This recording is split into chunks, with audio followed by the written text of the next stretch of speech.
Hello everybody, Frank the Taper here, episode 5, live from bedroom number 2. Okay, here we go. Now, I got the camera naturally pointed, try not to look at my face, I get scared.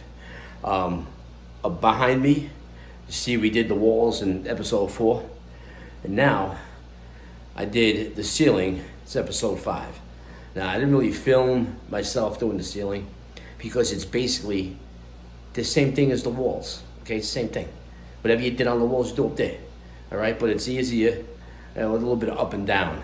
But I'll give you a quick, I'll pick up the camera and I'll show you all the stuff on the ceiling. But I want to film me putting in the capping and show you how it ties everything together. So I'm gonna lift this up now and I'm gonna show you the room, just like that. See all the walls and the ceiling? See all that? It's the same as the walls, except it's up there. Now the capping is missing. So you can see how unfinished it looks. So we're gonna put that in, okay? I'm gonna put that in. Everything we did on the walls, we did on the ceiling. No different, no different. Okay, here we go. Hope you're not too dizzy looking at that. So I'm gonna go up on the scaffold here and I'm gonna do this. Now, I said in episode 4, I usually work the room from left to right. On the walls, I move in that direction, but on the capping, I move from right to left, okay? I go from right to left. It's the opposite for me, okay? It's not for everybody. That's for me. That's the way I work, more natural, going like this than going like this. So I'm putting in the corner. I am working the opposite way I do the walls. So I do the room from from left, and I move to the right. That's how I do the walls. But on the capping, the corner angle, it goes from right to left. Okay? Just in case you guys picked up on that and said, what the hell is he doing, man? He keeps telling me he goes one way, he goes the other way, he goes the other way, he goes the other way. Well, now I'm telling you. So I'm gonna go up there, I'm gonna start here in this corner, and I'm gonna show you how I put it in. It's the same thing as the wall. It ain't no different. Except you're doing it up there instead of over here. Now up there might be a little bit more gappy, where the wall is a little bit lower than the ceiling, a little gappy in some parts, but don't forget, some parts, the tape here, when you fold it's 1 inch on each side. So if it's more than 1 inch gap, the rock job sucks. But besides that, if it's even more than that, there's a way to fix that, and then you can put the corner in, okay? So first you gotta close the gap, and then you put in the corner. So there's ways to do that. There's definitely ways to do that. Okay, I'm gonna get my trusty hawk and knife. Be right back. I need this.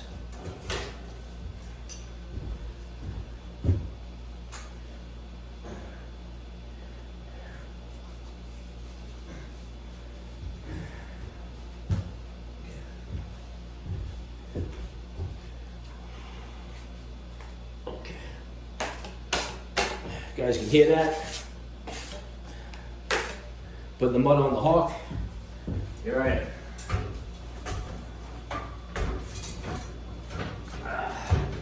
Okay. Hello everybody. Here's what I do. I mud up the bottom angle first. Whatever I can reach.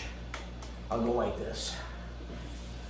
I'll side knife it, but if you can't side knife, then you just use the knife the regular way, the standard way I showed you.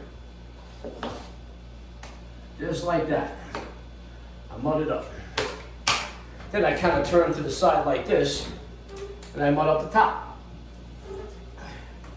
Just like this. I back up a little bit. I mud it up like that. Put a little bit more. Turn around. Go into the corner. Put the corner of the knife in. And throw some mud right in there. Making sure you got plenty on. Making sure it's all mudded up. And no sheetrock is showing. clean my knife, mix my hawk, put the mud down. Okay? Grab the tape. Okay, it's nice and even on the top, right? Make the crease. Go down a ways. And then put it in. Flush right into the corner. Right in. Just like that. I take my 2 or 3 fingers and I push that crease in right there. Make sure it's in there nice and tight. Now I'm going to cut the tape. This is how I cut. Take the corner of the knife. I put it right here. Right, and I pull it. Boom. Just like that. Cut even. Ready to go on the next run. Okay, do that with the tape so you don't trip on it.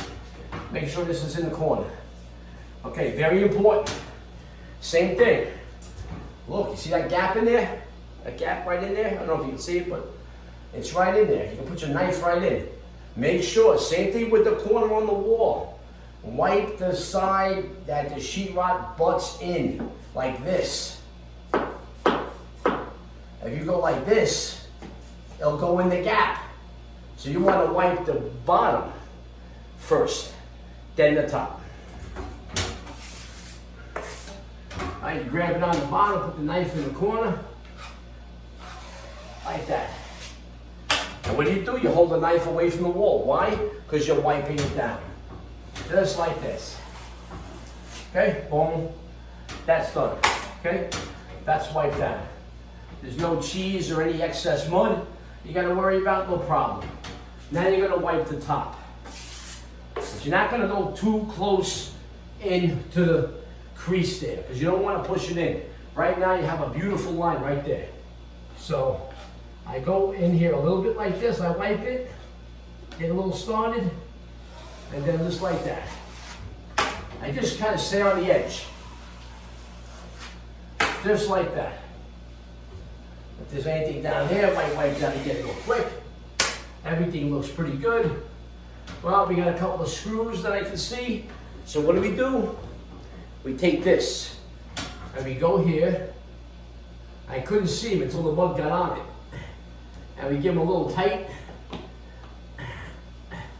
Give a little quarter turn there. Just like that. And now put this in here. And now I'll hit these screws again, like this. Okay, come down, like that, and then I'll wipe. Just like that. Nice and neat and clean. That's it. That's all. Simple as that. See that corner? It ties everything in. It finishes the whole room. After we put these angles in, all 4 corners, then this room will be considered completely first coated or roughed in. Roughing and first coat is the same thing. So when I tell you, listen, hey you guys, I just roughed in this room, you know the room is completely second coated. Completely. All the screws, all the flats, all the corners, all the seams, all the butt joints, the whole room. Everything has got tape on it. And then when all that's done and all that's dry and complete, then we start to move on to the second coat. That means no more tape, it's only mudding after that. So I'm gonna get down off my very valuable mini scaffold that I bought for $80, and it's the best $80 I've ever spent in my entire human existence. This thing pays for itself with one job.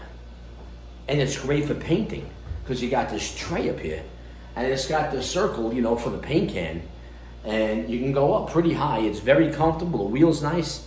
Now, I don't think they're $80 anymore because this thing is, I don't know, about 15 years old. And I have like 3 other ones, and I have them on different jobs instead of, you know, carrying everything all over. So, but great. If you don't have one, man, get one. And you know, I actually have a bigger one, a 6-footer, full size, which is going to be coming here too, because I got the loft out there to do, and that's high up. So I need the bigger scaffold for that. Now we just moved down a little bit of ways to just a little bit past where we left off, and we do it like that. Now, you see the seam right here, the vertical seam here, and a vertical seam right there. But see this one, this vertical one, and there's one right on the ceiling. See where they meet? You never, ever want to stop a taping in the middle of those two joints. You never want to cut it right there. So, in other words, I'm going to put in that cap angle, and I'm going to keep it solid right over that. Okay, and then I have another one over there too. But this way, this vertical meets and the ceiling meets, you don't want to end the tape right there where the two meet. You want to bind them together. You want it one piece. Okay, show you.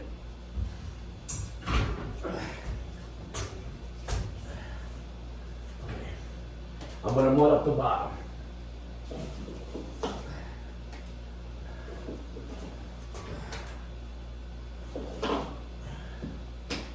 Okay. Put some mud on here. Make sure you got plenty of it. Fill in the corners. Now, I'm going to mud up like this. Let me see if I can turn it a little bit like this, so maybe you can see something other than my big ass in a way. Okay. So, do the top. Just like that.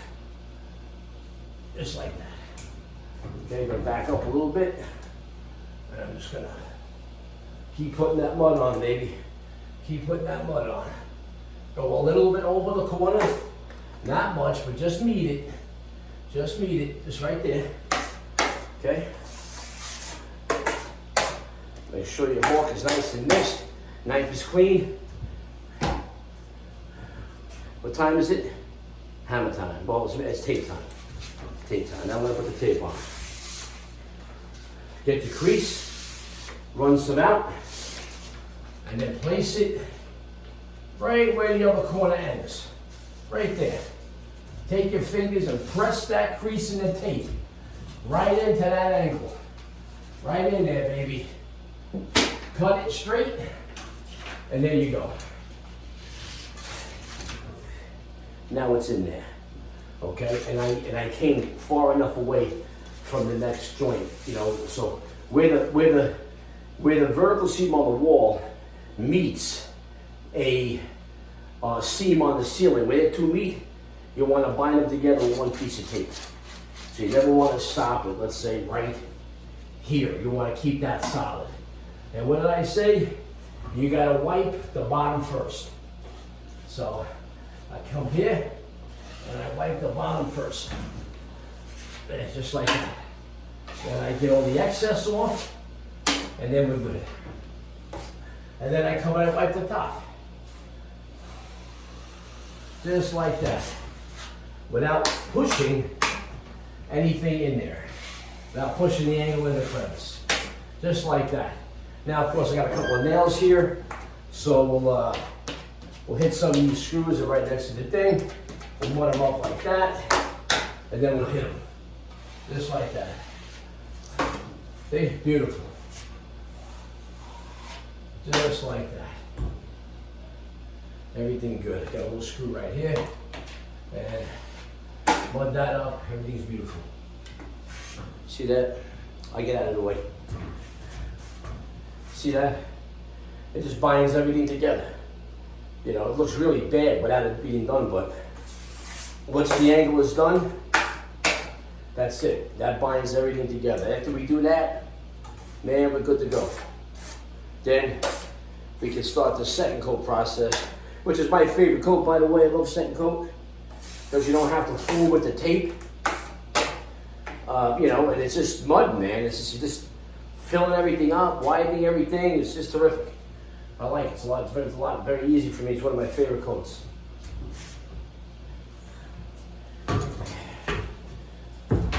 Okay. So, you know, what's my favorite coat? You want to know what my favorite coat is? It's the last coat. And why is that? Oh, because the job is finished? Well, partly because after the last coat, you know what comes over? You know what gets coated next? My pocket with money. That's why I do this. You know, it's not like I'm doing this because I'm bored, you know, to get paid. So that's coating. When my wallet gets coated with greenbacks.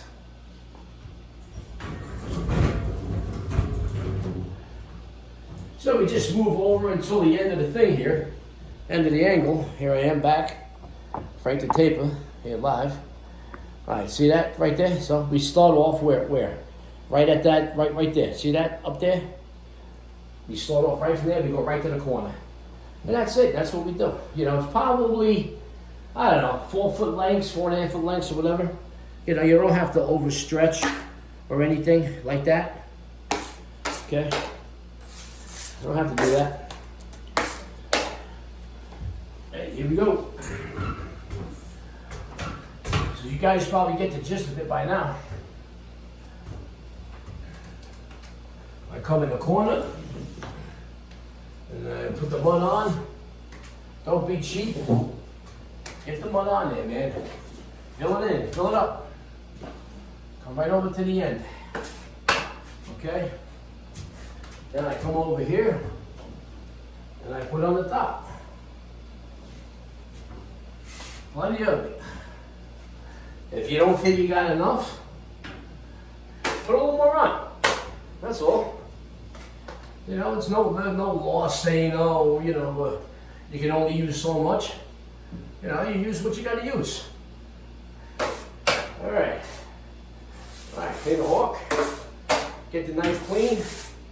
Everything good. Put it down. It's all mudded up. Out with the tape. Tape is very even. Take out a length, fold it, crease it, like that. Come back and place it. Have it meet the other tape. Have it meet it. Try not to overlap. Take your fingers and put it in there. Get the middle of that tape, that crease, right in that corner, all the way in. And take the point of your knife and come into this corner and pull it. And it should go right in there, just like that. Now I can just look at it and just cut it, you know, perfectly because I've been doing it so long. You know, you don't want to cut it too short because then you gotta patch up the difference. You know, too short or too long. Too long is no good, then you gotta cut it again. Okay. Pick up your hawk, and you can remember, you're gonna wipe the bottom first. Just like this. Squeeze the mud out, just like that. And then you come back and then you wipe the excess off of there. And then now, you're gonna wipe the top. Squeeze it out in that corner there. And then you just go like this. That's all. You don't press in the corner though, you don't press it. Top, you just wipe it. You already got your corner established. So you don't need to go and press it because you don't want the corner going into the wall. You know what I'm saying? So it looks like we got another screw out here showing. So we take the old Phillips, give it a couple little turns. They're hard to turn, it's not that easy. But sometimes you don't need to really turn it that much. Just a little quarter turn will do it. And that did, covered it up. You know, this one's a little shy, that screw. A little more mud, no problem. You know, corner's a little empty in here. Need a little more mud. Give it a little more mud, and boom. We get down, we turn the baker, and we do the same thing. So we're moving from right to left. This is how I do it. It's comfortable for me.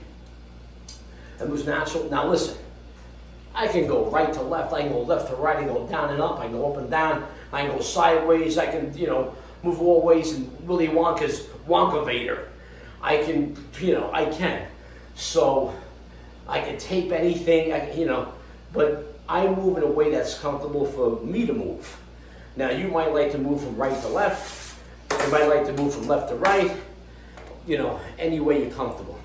What I'm saying, this is the way I do it. Okay, so I go from left to right on the walls and right to left on the cap angle. And then the ceiling, I just do like you do the walls. But if you move another way, some people like to do the tops first, and then they come down and do the bottoms. It really doesn't matter. And there's no way that's wrong. There's more efficient ways but there's no wrong way to really do it. The only thing wrong is that if you don't cover the tape, you don't get enough mud behind the tape, that would be like doing something wrong. But just because I'm going this way and somebody else is going back the other way, doesn't mean that they're doing anything wrong. You want to do things the most efficient way. You don't want to waste time, you don't want to waste energy, you don't want to waste moves, because taping is all time.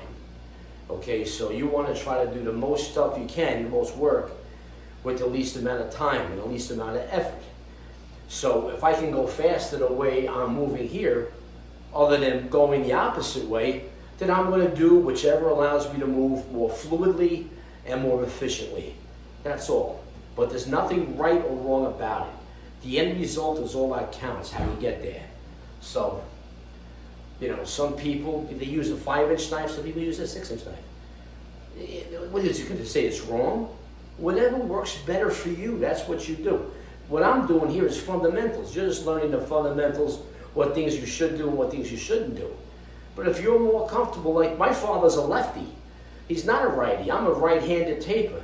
He's a lefty. So he moves opposite the way I move. But at the end result, the work comes out good. So there's really no right and wrong way. It's just what works better for you. That's all that counts. So you feel comfortable. Some people feel comfortable stretching way up and this and that. I don't. I go up so high because of neck injuries and things like that. And I've been in this game a long time, and I want to continue to do it. So I have to work a little differently according to my physical difficulties and injuries. I have to work around things. Like my knees and stuff, ladders are tough now. So I got the Baker. I can still work, but I don't have to go up and down rungs. Now I just step on a platform. So I'm still working, it's just in a different form. So, because in this game, it's all about longevity, baby. This is not a race. This is not a sprint. This right here, it's a marathon. So, let me get down, turn the Baker. Now, I want to show you something. I opened up a new can of mud. Okay, now listen. Here it is. That's the mud, okay? It's very important that you keep the bucket clean when you're working. You can take the mud out of the bucket, right? You can take it out. Let me see if I can move this camera down. Angle here to show you. You can take it out. If you like to pull it up the sides, you can, okay? People take the mud out, they drag it up the sides of the bucket. But then they leave it like that. So you can't do that. This is what you do. You take the mud out, right? I'm going to take this mud, I'm going to put it in. Okay.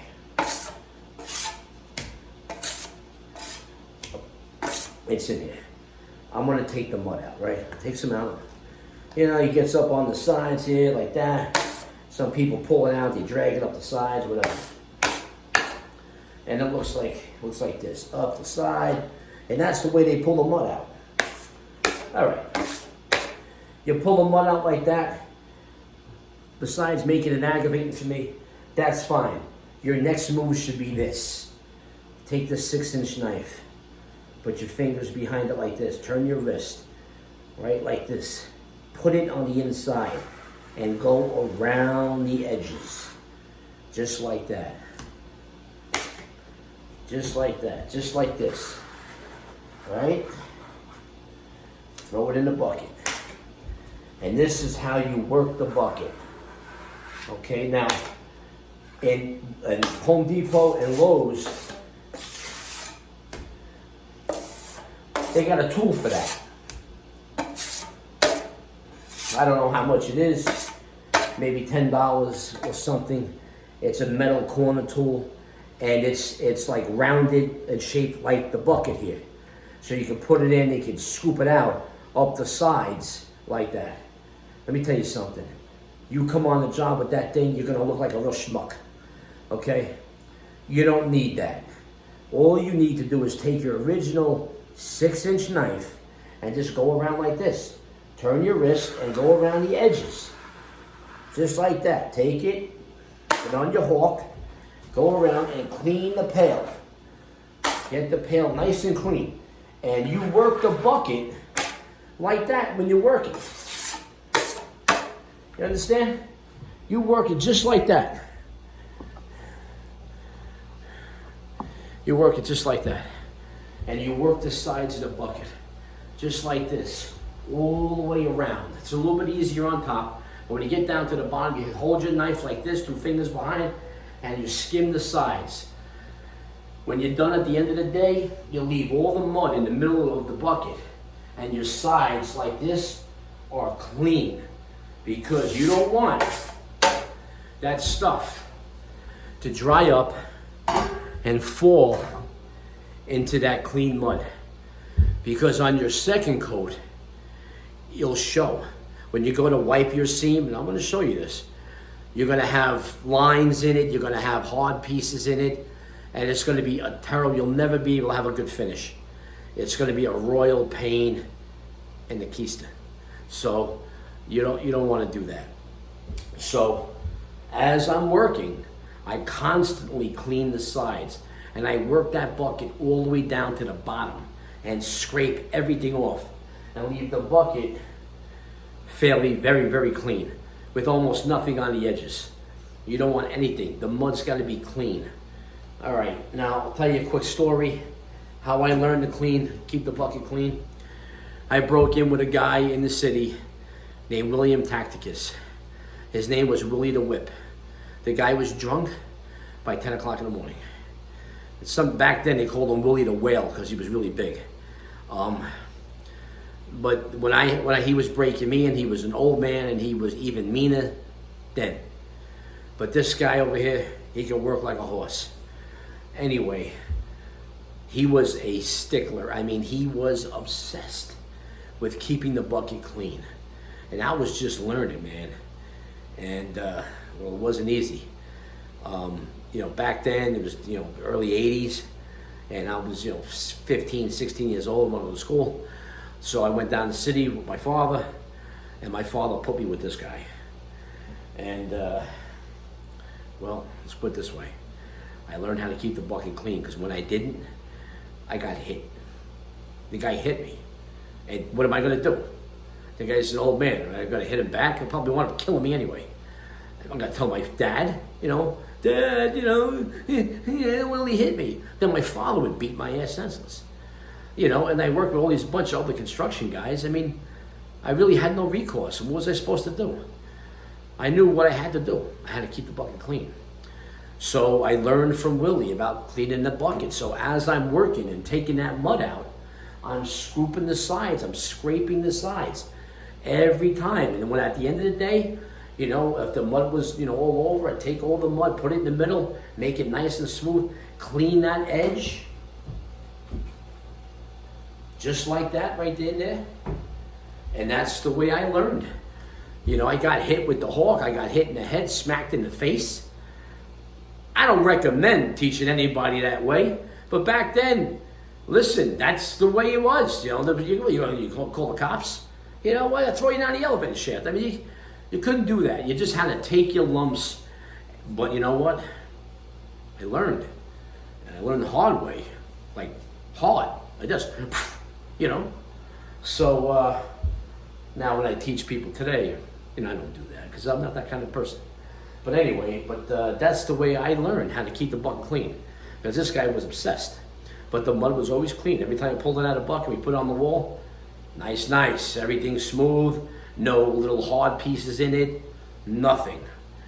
And then, so that was it. So it's very important when you're working. I don't care how big the bucket is. 5 gallons, one, if you need a little bucket for a little job. 1 pound bucket, 3 pound pail, or whatever it is. Always keep it clean.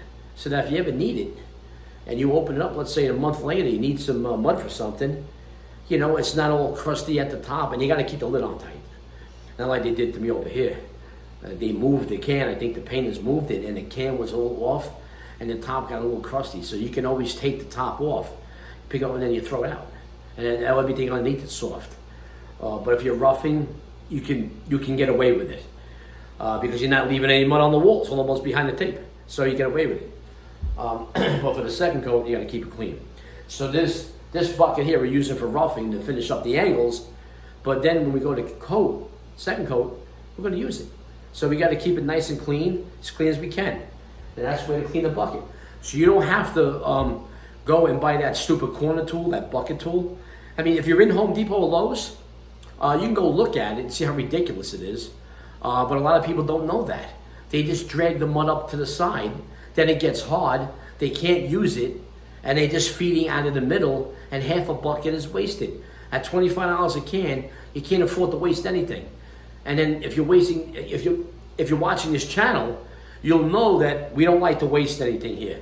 So, we like to use everything and be efficient and save money while you're doing it. So you don't need to spend like $15 on that corner tool. It's just another thing to carry. You don't need it. It's a waste of money. If you do like I did with the knife, like this around the sides, and every time you open up that lid, you scrape them sides down, everything will be nice and neat and clean for you, and you'll save the $20, and you can spend it on lunch, because that's what a sandwich costs today, probably is $20. So you can use it for something more useful than wasting on a regular tool. But I mean, whatever sells. I mean, look, if people didn't buy it, they wouldn't sell it. They're not going to sell something that doesn't sell. So apparently, people have bought it. It's more of a novelty. And so they sell it because people do buy it, but they don't really need it. This is all you need. Okay, if you can handle this and get in there the angles, you'll be fine. You can save yourself some money. It's the name of the game. Good job, save money. Anyway, so that's going to be it for this. I'm going to finish up the angles myself. You don't really need to see anymore. You got the gist of it. You've seen how it looks, how it's supposed to look, and what it means. And I gave you some bucket tips. So that's pretty good. I'm looking for my trusty remote control button here that doesn't work half the time, but I'm going to try it now. So this is episode 5, live from the bedroom number 2. Don't forget to like and subscribe. This is Frank the Taper, as usual. Appreciate you watching. God bless you. Happy work. Be careful. Don't get hurt. I'm going to finish up these angles, and I'll be back in episode 6 to show you the 10-inch knife now, the broad knife, and how we're going to start setting up the second coat in this room. So stay tuned, and thanks for watching. Out. Out again.